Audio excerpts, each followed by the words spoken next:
Breaking news. Belarus has just unveiled a new shoulder-fired anti-drone weapon. It is Friday, January 31st, 2026, and the very rules of infantry combat may have just changed for good. We're talking about a new era where a single soldier can just knock a drone out of the sky with fire-and-forget precision. Yeah. The implications are, well, they're huge. It's a truly pivotal moment. What we're seeing is the miniaturization of air defense. It's no longer about these giant missile batteries stationed miles and miles behind the lines. It's about what one soldier can carry on their back right into the fight. Okay, before we dive into the nuts and bolts of this new threat, and more importantly, the incredible response we're seeing from the defenders of Europe, I want to make a quick appeal, especially to those of you standing with Ukraine and following the defense of the continent. Subscribe to Defense Reports. It's your go-to source for timely, in-depth military and defense reports. We really need you with us on this. Understanding the tech is half the battle. Absolutely. In a conflict moving this fast, just staying informed is, it's the first line of defense. I'm Alex. Join me with Area for the latest deep dive by Defense Report. We do sharp, no-nonsense breakdowns of the latest in global defense news, military technology, and strategic developments. And today, we are covering the unveiling of the LMNT shoulder-fire interceptor system at UMAX 2026 in Abu Dhabi. And let's be really clear here. This isn't just another gadget sitting on a table at some trade show. This is Belarusian technology, which means it is deeply, deeply integrated with the Russian military machine. It represents a direct engineered challenge to the drone dominance that has, frankly, defined the battlefields in Eastern Europe for the last few years. We have a really packed slate today. We're going to look at how this Belarusian pocket missile, let's call it, compares to the battle-hardened bullet drones protecting Ukrainian skies right now. Yeah. And believe me, the contrast in philosophy there is fascinating. We'll also head out to sea and look at a massive new Chinese naval drone that makes Ukraine's famous Sea Baby look like a toy boat. But we have to start with the mission of this deep dive. We are analyzing a fundamental shift in warfare. We're moving from an era of expensive missiles to an era of cheap, autonomous, kinetic interceptors. This is the new shield for the modern soldier, and whoever masters this tech first, well, they're going to control the air. All right, let's unpack this Belarusian reveal. The company is the LMNT Scientific and Technical Center. They're at UMAX 2026 in Abu Dhabi, and they pull the sheet off something that looks, to the untrained eye, like a standard shoulder-launched rocket. Right, but it's not for tanks, it's for hunting drones. Exactly. The industry term people are throwing around is pocket air defense, but that almost sounds too cute for what this thing is. You have to look at the form factor. It's a rifle-shaped launcher. But the crucial stat, the number that should make everyone just sit up and pay attention, is the weight. The entire system is only 6 kilograms. 6 kilos. The drone inside, the interceptor that does the actual work, is just 3 kilograms. Okay, let's pause on the weight for a second. 6 kilograms. For context, a standard AT-4 anti-tank weapon is, what, about 6.7 kilos? Around there, yeah. A fully loaded infantry rifle can be 4 or 5. So we're talking about a loadout that's completely manageable. It's not some specialized heavy weapon that slows a squad down. That is the whole strategic value. It's ubiquitous. You can issue this to every squad, maybe even every fire team. It doesn't burden the soldier logistically, but, don't let that small size fool you. This little interceptor hits speeds of 200 kilometers per hour. So about 55 meters per second. Right. It has a range of 6 kilometers and an endurance of about 10 minutes. It's a sprinter then, not a loiterer. Designed to get up there fast and hit something hard. But 200 QPH, that's fast for a drone, sure, but it's slow compared to a man-pads missile like a Stinger. Is that speed actually enough to catch anything? For its intended targets, yes, absolutely. It carries a half-kilogram warhead packed with 400 preformed fragments. It's not trying to catch a fighter jet. The design is very specific. It's made to shred plastic propellers, to cut through carbon fiber arms, and just destroy the delicate optics of enemy recon or FPV drones. It just needs to be faster than them. And most commercial drones are way below that. Way below. They top out well under 100 kph. This is where it gets really interesting for me on the tech side.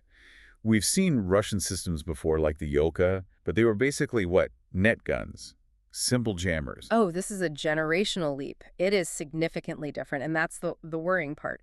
The Yoka, like you said, usually requires the operator to guide it manually or lock on at the very end. This LMNT system uses visual homing. With TV and thermal cameras. Exactly, and it locks onto the target before the soldier even pulls the trigger. Walk us through that. Lock on before launch. Why is that so much better than guiding it in flight? Well, think of it like a predator locking its eyes on prey. The operator looks through the launcher sight, finds the drone, and just marks it electronically.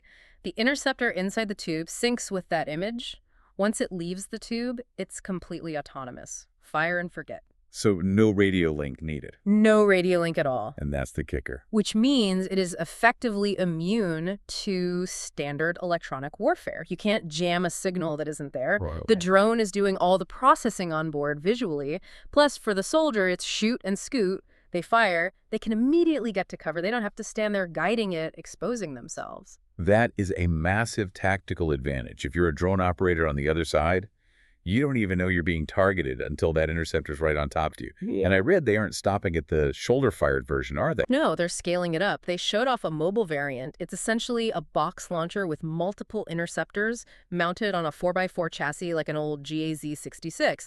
And they're pairing it with a Weta radar that can spot targets up to 300 kilometers away. So you have a truck spotting the threat from miles out and feeding that data to these little kinetic killers. This connects us to the bigger picture. Yeah. LMT isn't operating in a vacuum. We have to talk about the geopolitical context. This is Belarus. But let's be real. Is this actually Belarusian tech? Or is this just Russian tech wearing a different hat? At this point, it's a distinction without a difference. LMT is part of the State Military Industrial Committee. The ties between the Belarusian and Russian defense industries are incredibly deep. The risk here, and I would argue it's a near certainty, is the Russification of this technology. If Belarus developed this, you can bet Russia either already has it or will have it on the front lines very, very soon. And they're not keeping it to themselves. This was at UMEX at Abu Dhabi. That's a huge international marketplace. Exactly. Rosoboron Export is aggressively marketing these types of systems to the Middle East, to Asia, Africa. They're pitching them as asymmetric solutions, high tech, low cost. It's a very appealing sales pitch for a developing nation that can't afford a Patriot battery, but still has a serious drone problem. Speaking of odd sales pitches, I have to bring up the fumigator.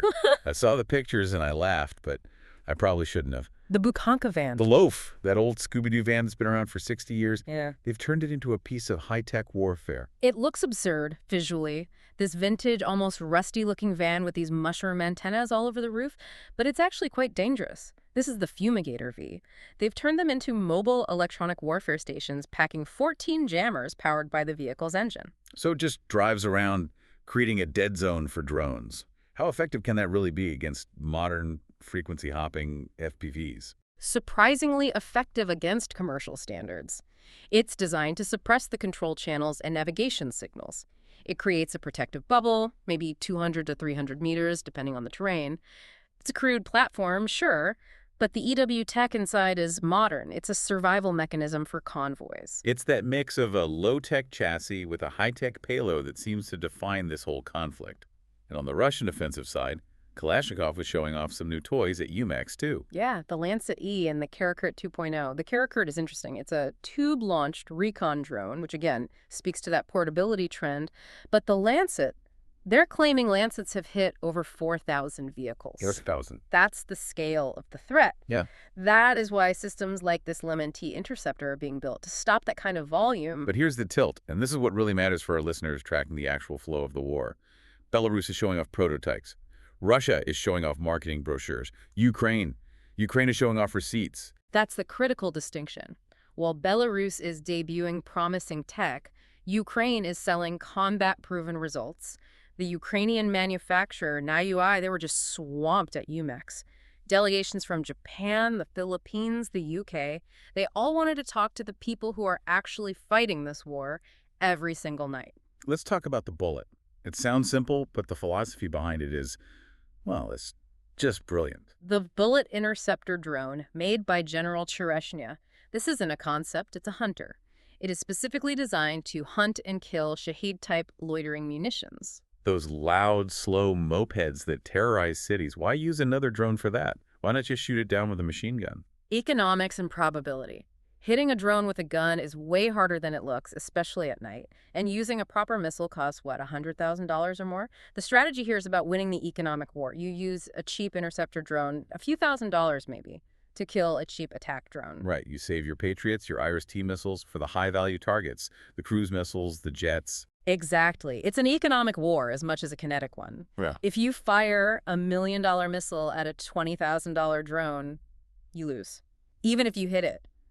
But looking at the numbers, Minister Mikhailo Fedorov dropped a statistic that, frankly, I had to double-check. 40,000 interceptors. It's 40,000. Expected to be delivered to the military this month alone.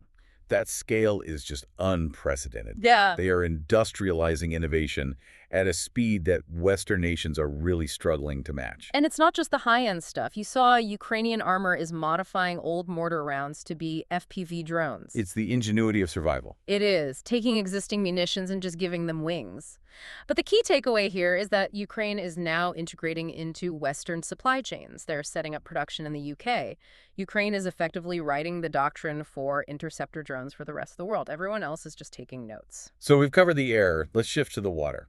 Because while the air war is shrinking down to these 6-kilogram drones, the naval war seems to be upsizing. We saw a new beast from China at The UB-1 Shark 10. And the comparison to Ukraine's famous Sea Baby is fascinating because it highlights how geography dictates design. The Sea Baby. That's the drone boat Ukraine used to effectively cripple the Russian Black Sea Fleet. Low profile, hard to spot. How big is it compared to this Chinese shark? So the Sea Baby is roughly 6 to 8 meters long. Okay. The Chinese Sharp Shark is 12.5 meters long and displaces 10 tons. It's almost twice the size. Wow.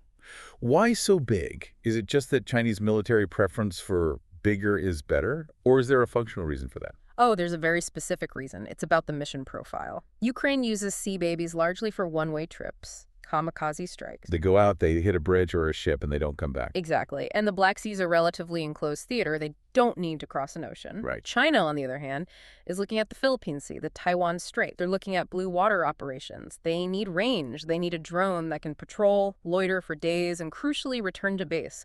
That requires more fuel, more seaworthiness, a bigger hull. And what about weapons? Is it just a bigger suicide boat? No, and that's the scary part. It has that modularity machine gun, small missiles similar to the Sea Baby, but the Shark has a rear platform that is specifically designed for either laying mines or for towing sonar. It's built to hunt submarines. It's a patrol vessel, not just a strike weapon. It's interesting you mentioned the Philippines, because at UMAX, they were reportedly hanging around the Ukrainian booth, not the Chinese one. And that sends a very clear market signal, doesn't it? The Philippines has serious maritime security concerns, specifically regarding China. They're looking at Ukraine's tech as a powerful deterrent. The thinking is, if Ukraine can hold off the entire Russian Navy with these drones, maybe we can protect our waters too. Ukraine is exporting deterrence. It's amazing how this technology spreads, but we have to look forward. We've got bullets, we've got suicide drones. Yeah. What's on the high-tech horizon? I keep hearing about lasers. Is that finally real, or is it still sci-fi? Directed energy is always the dream, because the ammo is just electricity, which is cheap. Belarus actually showed off their Phoenix laser system. Cool name. It is. It has a 1.5-kilometer range, putting out about 3 to 10 kilowatts of power, and they claim it can set a quadcopter on fire in about 2.5 seconds. That sounds fast. Let me play devil's advocate. If you have a drone swarm, say 10 or 20 drones coming at you, 2.5 seconds per drone plus retargeting time, that seems too slow. That is the fundamental limitation of lasers right now. It's called dwell time. You have to keep the beam on the target to burn through it. It's great for a single target, but you're right, swarms are the real threat. And that's where the UAE's survey system comes in. They unveiled an AI-driven swarm tech that can work in GPS-denied environments. So the drones actually talk to each other? Yes, it's distributed intelligence. If one drone in the swarm goes down, the others adjust their formation. They don't need a pilot. They behave like a flock of birds. Which makes the laser problem even worse. So what is the West doing? I know we have the big guys, Lockheed, L3Harris. Are they keeping pace with this? Well, you have L3Harris with the Vampire system, which we've seen in Ukraine, laser-guided rockets on pickup trucks. Lockheed Martin has scalable counter-UAS systems. These are high-end, very effective systems. But the global shift, the momentum, it's moving toward the affordable, mass-producible models that Ukraine is championing. Quantity has a quality all its own. Exactly. Yeah. You can build $1,500 drones for the price of one high-tech interceptor, and the West is still struggling to lower that cost curve. So what does this all mean? If we step back and look at the synthesis of everything we've seen at UMAX, from the Belarusian shoulder rocket Yeah. to the Chinese Sub-100 drone, The battlefield has fundamentally shifted. We used to talk about missile versus aircraft. Then it was missile versus missile. Now it is drone versus drone. It is a machine-on-machine fight. a dogfight with robots. And the scary reality is that the technology is moving faster than the countermeasures. Belarus and Russia are industrializing these threats, putting them into mass production. But Ukraine is mastering the defense through sheer volume and combat adaptation. They're learning things in a week that takes a peacetime military a year to figure out. It feels like we're looking at a future where air defense is no longer a battery of missiles miles behind the front line. No. The future of air defense is a 6-kilogram tube on every single soldier's back. And that raises a really provocative thought for everyone listening. Go on. If every infantryman has a personal autonomous air defense system, if they can just snap shoot a surveillance drone out of the sky from 6 kilometers away, what does that do to the dominance of air power? What happens to the expensive attack helicopter or the low-flying jet when the air is just filled with thousands of these tiny, angry, autonomous interceptors? It grounds them. Or it forces them so high up they can't be effective. It completely democratizes the sky, and that is a terrifying prospect for traditional air forces. A terrifying prospect, but a fascinating one. We are going to keep watching this because, as we've seen today, the invasion is just happening at breakneck speed. And usually in the places you least expect. Stay safe. You've been listening to Defense Report by Alex Sanaria, where we analyze the latest in military strategy, global defense, and advanced weaponry. Subscribe to Defense Reports, your go-to source for timely, in-depth military and defense reports. We'll catch you next time.